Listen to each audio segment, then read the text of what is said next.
Buongiorno, everyone. Welcome to SFM International, where we will be enjoying the tale of the motorsports figure. Make sure your engines are as powerful as Mount Vesuvius as we go on this amazing ride. Hey everybody, welcome to As we Stories. watch and listen to the story, do not allow interruptions as we want to soak it all in. Okay, as I was saying. Remember that our guests have the ability to win, as they have the power within. Okay, now if there are no more interruptions, this is Doug Kenney from Stories from Motorsports International, and I cannot wait to introduce our next guest. Drivers, start your engines. Yeah, isn't Watkins Glen driving similar to Mosport? Yeah, I would have to say it is. I didn't get that great a feel. We drove there. I drove there my first year, and while it was awesome, I something about Mosport, I don't know, taking it so close to the edge on the grass, like after every corner. It's a similar feel, it's similar speed, I guess, but maybe it's just that fear going off into the grass and sliding off in Mosport that kind of got me more. But Watkins Glen is really awesome too. Yeah. You want to hear my first glimpse of seeing action at Road America as a race fan? Yeah, please. The first glimpse I saw of racing at Road America was when I was following NASCAR, as a devout NASCAR fan for a number of years.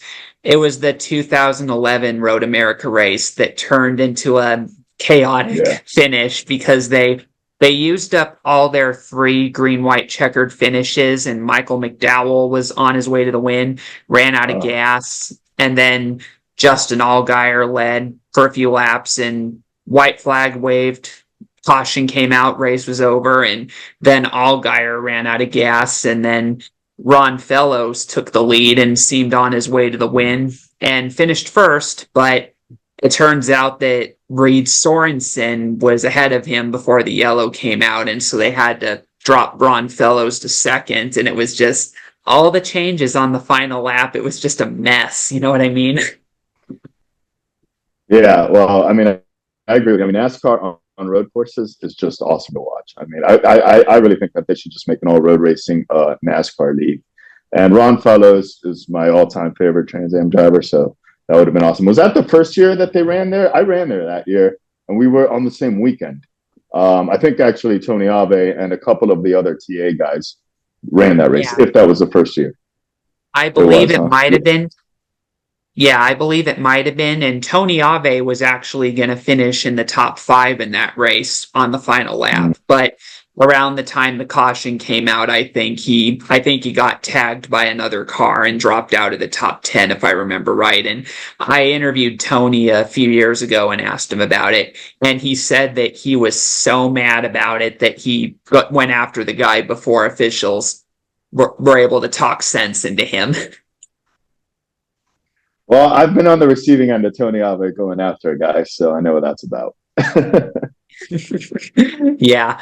So, yeah, when it's a heat of the moment thing, and he was driving for a small team that would have helped if they finished in the top 5, but he told me he was not happy after that race. I can't blame him. I'd be mad too if I got tagged on the final lap, Yeah.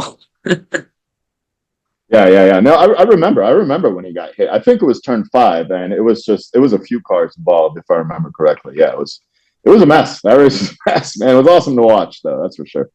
Yeah, it was pretty interesting how in a lot of NASCAR's debut races on road courses, like in Canada, even with Montreal, Robbie Gordon maintaining to this day that he won that race after NASCAR gave a penalty that he didn't agree with. And then the video of Robbie and Kevin Harvick doing burnouts at the same time, with Harvick the winner, but Robbie not. Was that the rain-soaked race? Was that the what? There was one that was like just crazy rain in Montreal. No, that was 2008, and I think Ron Fellows won that one. The one with Robbie Yeah, he Gordon did. and Kevin Harvick was a year prior. Okay, right on, right on. They were all awesome. They're all awesome to watch. That's for sure. Wow, how fast was that, huh? Very fast indeed. Thanks to Douglas Kenney, we have witnessed the highest speed story of a racing figure. Congrats to our guest on his achievement, and stay tuned to next week. Enjoy tonight's dessert, Bella, on the island of Sicily.